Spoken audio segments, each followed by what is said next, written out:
This is Torii Wolf. I want to take you through my daily ritual with Nodo. First, I use the wash. It's great for all parts of our bodies. It's gentle and fresh. It's the best way to begin and end the day. Following up with the agender oil. I absolutely love the way this oil feels and smells.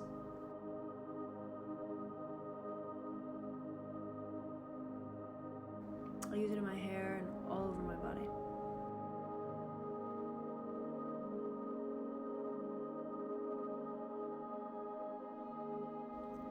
Probably my favorite part of this kit would be the gua sha tool.